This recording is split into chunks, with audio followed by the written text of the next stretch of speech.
Assalamualaikum warahmatullahi wabarakatuh. Pada kesempatan ini, kita akan melanjutkan dua video singkat yang sudah ditayangkan di channel YouTube ini, khususnya dalam mata kuliah Hukum Ketenagakerjaan atau Hukum Perburuhan. Dua video sebelumnya yang telah Anda simak berangkat dari ketentuan pasal 27 ayat 2 Undang-Undang Dasar 45.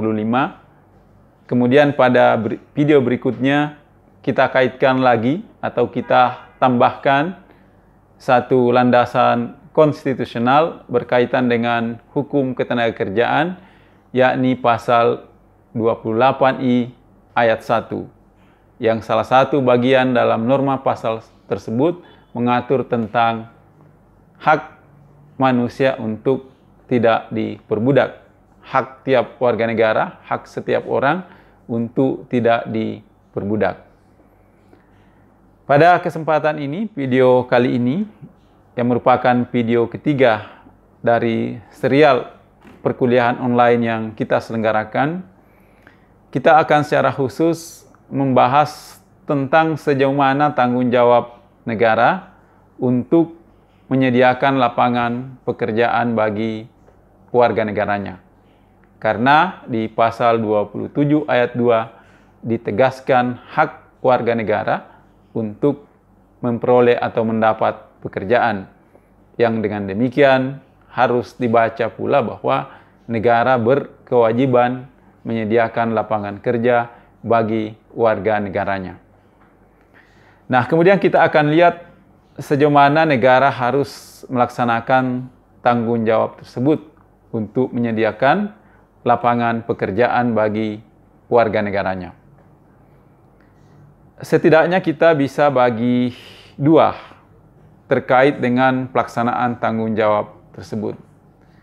Pertama, untuk menyediakan lapangan kerja bisa diselenggarakan secara langsung oleh negara lewat perangkat-perangkat atau institusi-institusi publik yang dimiliki oleh negara. Yang paling mudah dan sering kita lihat adalah bagaimana negara membuka lapangan pekerjaan. Misalnya negara membuka penerimaan calon pegawai negeri sipil, negara membuka penerimaan Tentara Nasional Indonesia, dan negara membuka penerimaan anggota Polri, baik ASN, anggota Polri, dan anggota TNI. Mereka adalah orang-orang atau individu-individu yang mendapat langsung pekerjaan dari negara karena mereka mengabdi untuk negara dan mereka mendapat penghasilan langsung yang disiapkan oleh negara. Di bagian lain juga kita bisa melihat bagaimana negara membuka lapangan pekerjaan secara langsung bagi rakyat atau warga negaranya. Dalam masa pandemi COVID-19 ini, kita tahu bersama bahwa negara memprogramkan apa yang disebut dengan padat karya. Jadi negara melaksanakan berbagai kegiatan-kegiatan, program-program pemerintah lewat kementerian dan lembaga negara, dan diarahkan agar kegiatan-kegiatan tersebut menggunakan apa yang disebut dengan padat karya, melibatkan masyarakat pada tingkat bawah secara langsung untuk dapat bekerja, mengambil manfaat dari berbagai program-program yang dijalankan pemerintah. Tidak lain maksudnya adalah agar warga negara yang tadinya punya pekerjaan, kemudian karena krisis atau terjadinya pandemi COVID-19, mereka kehilangan pekerjaan, dan karena kehilangan pekerjaan itu, mereka tidak dapat mendapat penghidupan yang layak, maka negara melakukan intervensi, salah satunya dengan kegiatan yang biasa kita sebut atau kita kenal dengan program padat karya. menggunakan masyarakat pada tingkat bawah sebanyak-banyaknya, seluas-luasnya mereka bisa bekerja dan mendapatkan gaji atau penghasilan yang bersumber langsung dari berbagai kegiatan yang diprogramkan oleh pemerintah. Tapi dalam banyak hal sebetulnya negara juga bisa menyediakan lapangan pekerjaan bagi warga negaranya secara tidak langsung. Dengan mendorong pertumbuhan ekonomi, ekosistem perekonomian yang sehat, di mana investasi bisa masuk ke Indonesia, dunia usaha bisa berjalan dengan baik karena didukung oleh berbagai program dan dukungan pemerintah, maka dunia usaha tadi yang bergerak, investasi yang masuk ke negara kita, pada akhirnya juga akan berdampak terhadap penyediaan lapangan kerja bagi warga negara. Tetapi kalau tadi misalnya PNS, TNI, Polri, termasuk juga program padat karya yang dilakukan pemerintah, merupakan upaya pemerintah secara langsung untuk menyiapkan lapangan kerja, tetapi dengan kegiatan-kegiatan di bidang ekonomi yang memungkinkan dunia usaha bertumbuh dan berkembang dengan baik, dan dari perkembangan dunia usaha yang baik itu kemudian terbuka lapangan kerja bagi warga negara.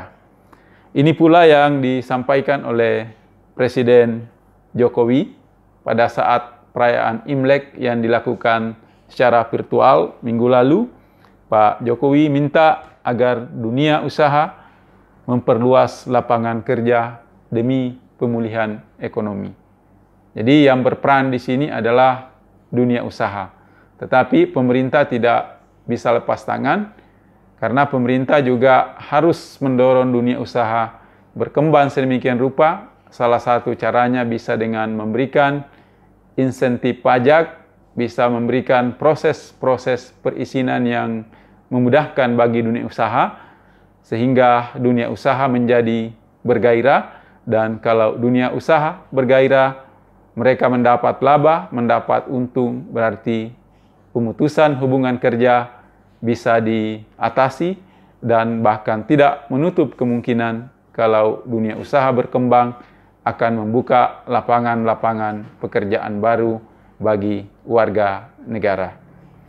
Nah, oleh karena itu penting bagi pemerintah untuk menciptakan suatu iklim atau suatu kondisi yang memungkinkan dunia usaha kita berjalan dengan baik. Karena tanpa dunia usaha, maka peluang untuk terbukanya lapangan pekerjaan bagi masyarakat secara berkelanjutan menjadi tertutup kalau dunia usaha tidak berkembang. Nah, inilah kemudian juga yang diatur sedemikian rupa dalam berbagai ketentuan peraturan perundang-undangan berkaitan dengan hukum ketenagakerjaan, agar warga negara yang sudah bekerja tadi di berbagai lapangan yang disediakan oleh dunia usaha terlindungi hak-hak mereka. Ada hak-hak normatif pekerja, ada hak-hak normatif buruh yang dijamin oleh peraturan perundang-undangan.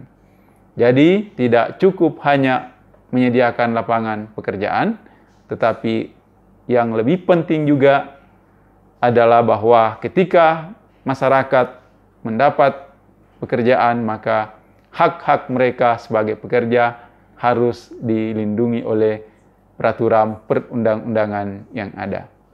Saya kira ini yang bisa saya sampaikan untuk video singkat ini.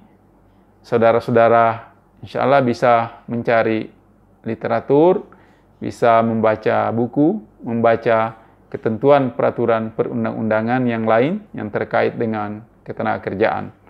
Sehingga video ini hanya semacam pembuka wawasan yang saudara-saudara bisa kembangkan secara lanjut dan secara mandiri. Terima kasih. Assalamualaikum warahmatullahi wabarakatuh.